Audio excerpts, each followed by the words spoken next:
Boy, have you ever made a mess of things. Did you really ask this woman what you gotta do to make her love you? Don't you realize that she's in training to be a nun? If I were you, I'd worry about what's gonna happen when lightning strikes you. I don't think there's anything you can do to make her want you. Do you realize the sad, sad situation you put her in? First of all, she's taken a vow of chastity. Second, you're blackmailing her and holding her brother Claudio's life in your very hands. And it's getting even more and more absurd because I have a feeling that even if she did consent to your indecent proposal, you still wouldn't keep your end of the bargain and save her brother's life. You're asking me, why can't we talk this over? Because what you did was a breach of your responsibility, and justice demands that you behave like the honorable man Duke Vincenzio took you for. It seems to me that you had your wits about you until you laid eyes on Isabella. What do I got to do to make you realize that you've thrown your high standards for morality and living without lust right out the window the moment you saw her? You even acknowledged that it's your sin and not hers. What have I got to do to make you realize how wrong this is to her and to her brother, not to mention poor Mariana? Why don't you ask her if you could talk this over? So get a grip on yourself, Lord Angelo. If Duke Vincenzio finds out what you've been up to, I hope that you will have the class to come clean and apologize, even when for you, sorry seems to be the hardest word.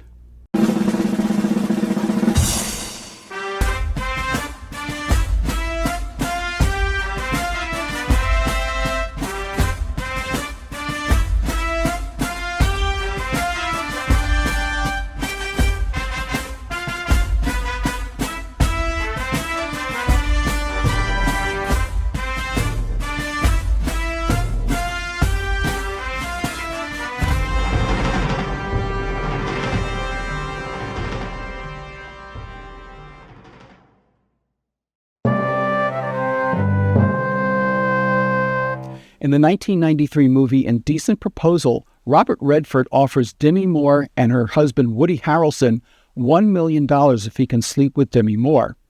In Measure for Measure, you will see how a similar proposition is made by Lord Angelo to a woman who's just entered the convent and wishes to save her brother's life. Duke Vincenzio of Vienna leaves the city and appoints Lord Angelo, a strict judge, to act as his deputy until he returns. Lucio, a frequenter of brothels and alehouses, and some soldiers are bantering when Mistress Overdone, the operator of a brothel, scolds them for their flippant talk. She compares their bad behavior to that of the relatively upstanding Claudio, who is soon to be executed for the crime of sleeping with a woman out of wedlock. Lucio is astonished at the news and rushes off. Pompey Bum, an employee of Mistress Overdone, enters and brings her more distressing news. Lord Angelo has issued a proclamation that all the brothels in the suburbs are to be torn down. On his way to prison, Claudio explains to Lucio what has happened to him. Claudio was engaged to be married to his lover Juliet, but as they had not yet completed their legal technicalities, they were still considered unmarried when Juliet became pregnant. Lord Angelo is enforcing laws that Vincenzio had let slide, including a legal clause stating that fornication is punishable by death. Hearing this, Lucio leaves to visit Claudio's sister, a novice nun named Isabella, and asks her to intercede on Claudio's behalf. Following Lucio's revelation to her, Isabella quickly obtains an audience with Lord Angelo and pleads for mercy for her brother's life. As she pleads, Angelo becomes filled with lusty desire for Isabella, and he eventually offers her a proposition. He will spare Claudio's life if Isabella will yield him her virginity. Isabella refuses and threatens to publicly expose his lechery, but Angelo says that no one will believe her word over his reputation. Isabella visits Claudio in prison and tells him to prepare for death. Claudio desperately begs Isabella to save his life, but she refuses to yield to Lord Angelo, saying it would be wrong for her to sacrifice her immortal soul to save Claudio's earthly life. She is furious at her brother for even asking, and she leaves his cell in a huff. Meanwhile, Duke Vincenzio hasn't actually left the city. Instead, he's disguised himself as a friar named Lodovick so that he can secretly view the city's affairs and the effects of Lord Angelo's temporary rule. Dressed as a friar, he befriends Isabella in the prison and with her help arranges some tricks to thwart Angelo's evil intentions. First, a bed trick is arranged. Angelo has previously refused to fulfill a betrothal to a lady named Mariana, despite her love for him because her dowry was lost at sea.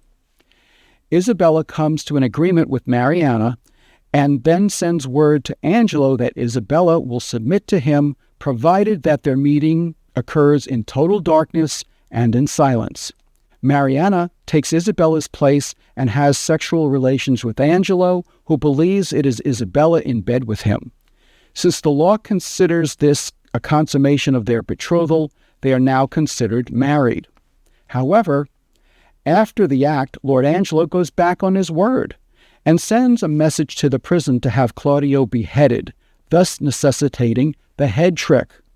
The Duke attempts to arrange the execution of another prisoner whose head could be sent in Claudio's place. However, the degenerate criminal Barnardine refuses to be executed in his drunken state.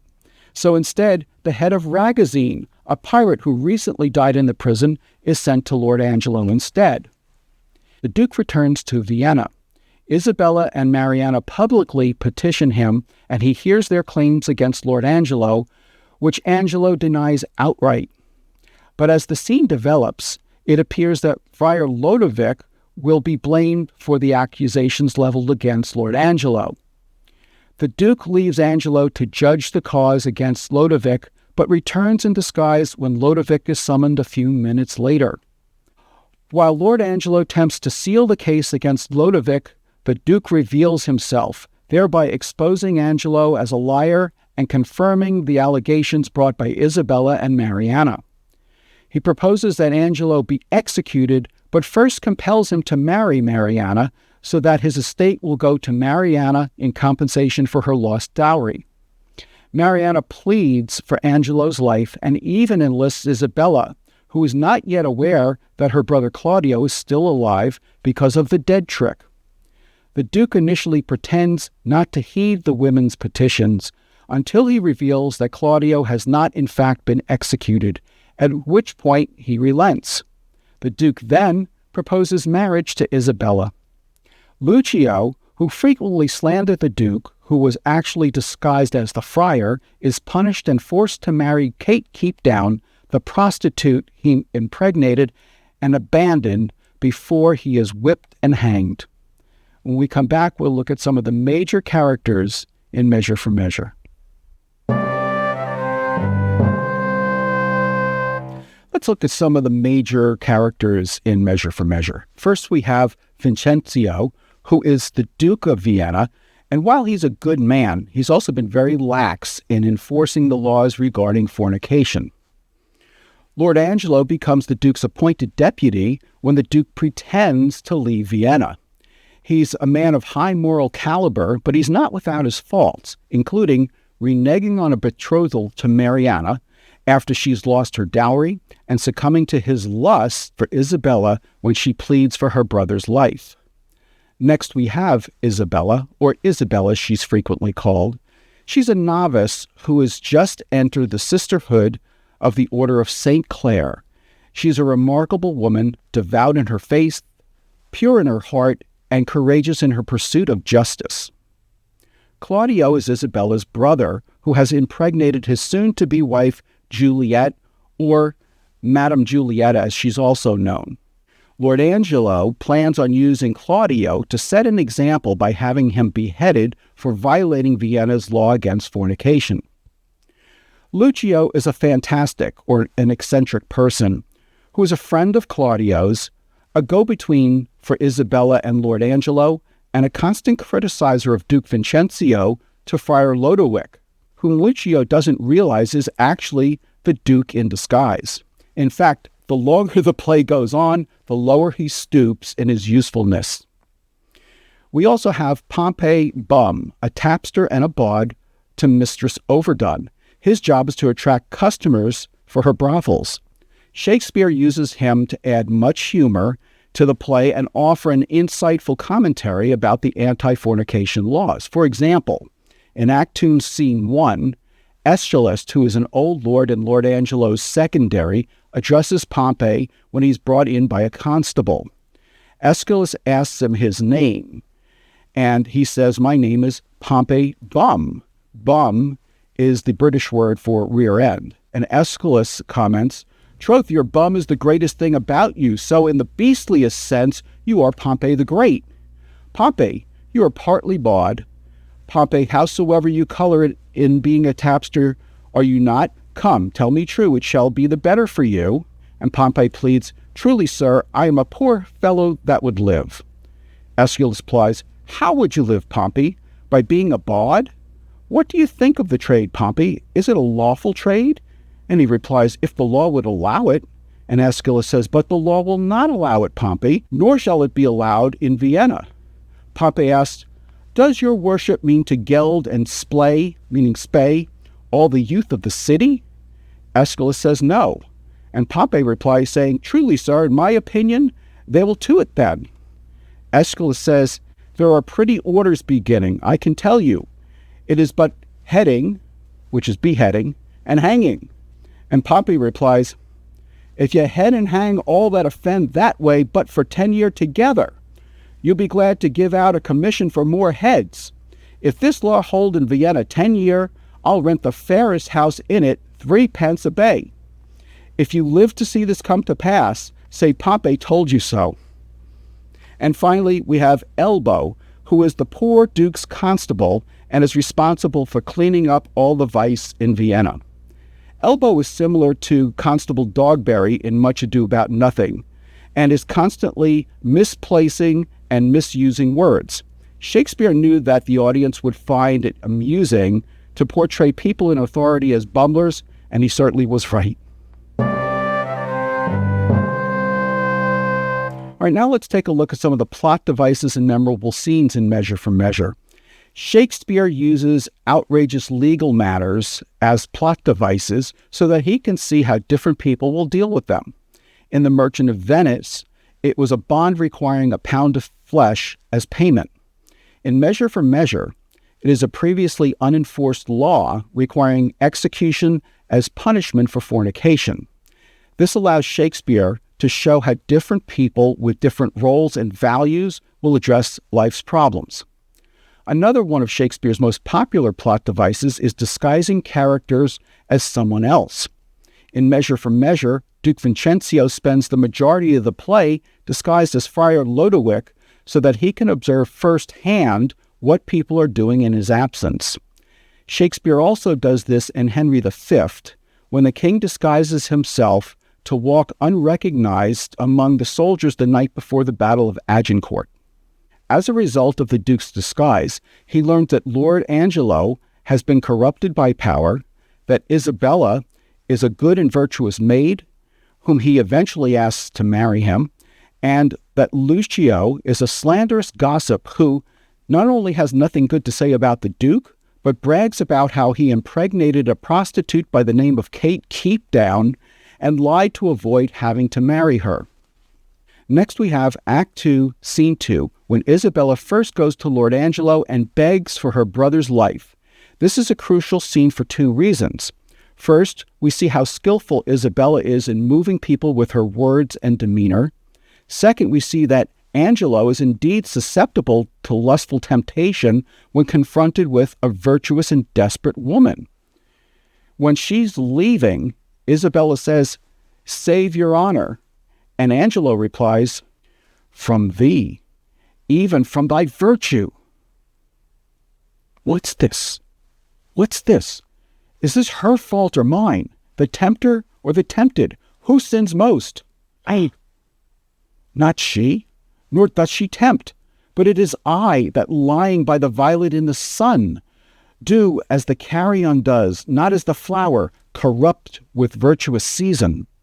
Can it be that modesty may more betray our sense than woman's lightness? Having waste ground enough, shall we desire to raise the sanctuary and pitch our evils there? Oh, fie, fie, fie! What dost thou, Or what art thou, Angelo? Doth thou desire her foully for those things that make her good? Oh, let her brother live. Thieves for their robbery have authority when judges steal themselves. What? Do I love her, that I desire to hear her speak again and feast upon her eyes? What is thy dream on, O cunning enemy, that to catch a saint, with saints dost bait thy hook? Most dangerous is that temptation that doth goad us on to sin in loving virtue. Never could the strumpet with all her double vigor, art and nature once stir my temper. But this virtuous maid subdues me quite. Even till now, when men were fond, I smiled and wondered how. It should be noted that all of the main characters in this play are given a different mixture of good and bad qualities, thus making them more three-dimensional, human, and relatable to the audience. And finally, we have Act 5, Scene 1, when Isabella demands the returned Duke give her justice. This is the longest scene in the play, and typical of a Shakespeare comedy, virtually all of the characters are present for it. But what's most unique about this scene is that the Duke asks Isabella to marry him, but there is no instruction as to how she's supposed to answer. Since it's a comedy, most readers presume that she will say yes, but Shakespeare has left it up to your imagination. When I started doing seminars, I asked a man why he was coming to my seminars. He paused for a moment and he said, "You stir up ideas in my head." I think that's what Shakespeare is doing here, so feel free to write your own ending. All right, now let's take a look at some of the major themes and motivations in this play. We'll start with power and justice. In Measure for Measure, we see a classic power struggle between Lord Angelo and desperate Isabella. He is in a position to wield enormous influence over her in order to save her brother's life. But unlike most people faced with this dilemma, she doesn't back down and stands by her principles and faith. Thus, Isabella uses her power and the assistance of the disguised Duke to receive justice for her wrongs. As we see, justice often has many gray areas. The anti-fornication law has been on the books for many years, but has not been enforced. Lord Angelo believes that justice must be carried out, and so he begins enforcing the laws. However, it is also Angelo who must face justice when he abuses his power to pursue Isabella in a lustful way. The fact that he is called to account at the end of the play demonstrates that he too will receive justice. Let's continue with some more themes in this play. Lust and innocence. In Measure for Measure, lust is prevalent throughout the entire play. Other than Pericles, this is the only Shakespeare play with several scenes taking place in a brothel. We have fornication run rampant, houses of ill repute being torn down, and we have Lord Angelo, the deputy, who has been left in charge, who cannot stop lusting over the virtuous and desperate Isabella. There is an overarching message that while we are all given to temptations, we need to find it in ourselves to learn to overcome them. If we don't, then laws need to be created to teach us how to govern ourselves. In other words, when we abuse our privileges, our freedoms are taken away. In Isabel, Shakespeare created one of the most admirable and virtuous female characters. If she has flaws, we don't see them. She is resolute in her convictions, and she does not waver. We see this after Claudio, her brother, begins to panic and fear his own death. As he talks with Isabel in his prison cell, he begins to grow fearful of what awaits him. And he says, "Aye, but to die and go we know not where, to lie in cold obstruction and to rot, this sensible warm motion to become a kneaded clod, and the delighted spirit to bathe in fiery floods, or to reside in thrilling region of thick-ribbed ice, to be imprisoned in the viewless winds and blown with restless violence round about the pendant world, or to be worse than worst of those that lawless and uncertain thought imagine howling, 'Tis too horrible. The weariest and most loathed worldly life that age, ache, penury, and imprisonment can lay on nature is a paradise to what we fear of death. After he relates this to Isabel, Claudio pleads to her to go through with Angelo's request, but Isabel is made of stronger stuff and doesn't yield to his temporal petitions, and she angrily replies, "O you beast! O faithless coward! O dishonest wretch! Wilt thou be made a man out of my vice? Is it not a kind of incest to take life from thine own sister's shame? What should I think? Heaven shield my mother played my father fair, for such a warped slip of wilderness ne'er issued from his blood. Take my defiance, die, perish. Might but my bending down reprieve thee from thy fate. It should proceed, I'll pray 1,000 prayers for thy death, no word to save thee." Thus we see the difference between one who sins and asks someone else to pay the price for their forgiveness, and one who is completely invested in her faith and strives to avoid sin at all cost. In other words, it's better to be right alone than to be wrong with 1,000 others. As we move into some of the most powerful lines in Measure for Measure, there's also some very short but amusing lines worth mentioning. For example, when Mistress Overdone asks Pompey why Claudio is being carried to prison, instead of saying for getting Madame Juliet with child, he says, "For groping for trouts in a peculiar river." Talk about euphemisms. When Mistress Overdone hears that the brothels are to be plucked down in the suburbs, she worries what's going to happen to her. Pompey comforts her by saying, "Come, fear not you. Good counselors lack no clients. You that have worn your eyes almost out in the service, you'll be considered." When Lord Angelo listens to the silliness of Elbow, Pompey, and Master Froth, he exclaims, "This will last out a night in Russia where nights are longest." And then he says to Aeschylus, "I'll take my leave and leave you to the hearing of this cause, hoping you'll find good cause to whip them all." And finally, in Act 2, Scene 2, we hear Isabella's moving speech for Mercy, which is very reminiscent of Portia's quality of Mercy's speech in The Merchant of Venice. As Isabella pleads to Lord Angelo for mercy for her brother Claudio, she says, "Believe this, no ceremony that to great ones belongs, not the king's crown, nor the deputed sword, the marshal's truncheon, nor the judge's robe become them with one half so good a grace as mercy does. If he had been as you and you as he, you would have slipped like him, but he, like you, would not have been so stern. I would to heaven I had your potency and you were Isabel. Should it then be thus? No, I would tell what 'twere to be a judge and what a prisoner. Alas, alas, why all the souls that were forfeit once, and he that might the vantage best have took, found out the remedy. In other words, God sent Jesus Christ to die for our sins. How would you be if he, which is the top of judgment, should but judge you as you are? Oh, think on that, and mercy then will breathe within your lips like man new made. Good, my lord, bethink you. Who is it that hath died for this offense? There's many have committed it. Oh, it is excellent to have a giant's strength, but it is tyrannous to use it like a giant.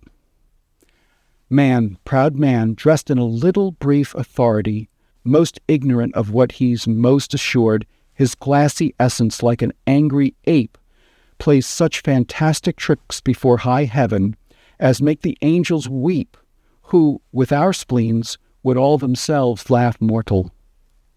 We cannot weigh our brother with ourself. Authority, though it err like others, hath yet a kind of medicine in it, that skins the vice o'er the top. Go to your bosom, knock there, and ask your heart what it doth know that's like my brother's fault. If it confess a natural guiltiness such as his, let it not sound a thought upon your tongue against my brother's life. Coming up, we'll look at some of the major turning points and correlations in Measure for Measure. In Measure for Measure, Shakespeare employs three of the most successful plot devices for Elizabethan comedy: the bed trick, the head trick, and the dead trick. And each of them allows the heroic characters to buy time until they can gain leverage and turn the tables against their opposing counterparts. The bed trick is used to substitute one woman in bed for another in order to trick a man into thinking that he's gone to bed with one woman when in reality he really hasn't. Not only do we see this here with Mariana substituting herself for Isabel to dupe Angelo, we'll see it again in All's Well That Ends Well, when Helen and Diana switch places to trick Bertram. The head trick is used to convince someone that a certain person has died by substituting someone else's head as proof. In Measure for Measure, the provost uses Ragazine's head to convince Lord Angelo that Claudio has been beheaded. Finally, we have the dead trick. This is when someone is told that a specific person is dead when in fact he or she is not. In Measure for Measure, Friar Lodovick tells Isabella that her brother Claudio has been executed, although he is alive.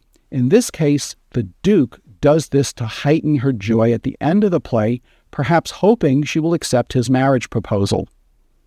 In Romeo and Juliet, Juliet takes a sleeping potion in hopes of convincing her parents that she is dead in order to escape an arranged marriage to the County Paris. In Antony and Cleopatra, Cleopatra sends word through her eunuch to Mark Antony that she has killed herself. Unfortunately, he believes that lie and he kills himself. And in The Life and Death of King John, Hubert tells the king that young Arthur is dead, even though Hubert doesn't kill him. Unfortunately, Arthur tries to escape on his own and winds up falling to his death from a castle wall. As you can see, they tend to backfire when used in the tragedies and the history plays, but they're much more successful in the comedies. In The Winter's Tale, Hermione pretends to be dead until her slander has been exposed, and then she reconciles with her husband. In Much Ado About Nothing, Hero also pretends to be dead until her slander is exposed, but then she takes the trick one step further. Since Claudio wants to atone for slandering Hero, he agrees to marry her cousin sight unseen, but he's thrilled when she unveils herself and he sees that it's really Hero that he has wed. So I guess in this case, we would call that the wed trick. In preparing to do this episode, I did some research and I found some interesting facts.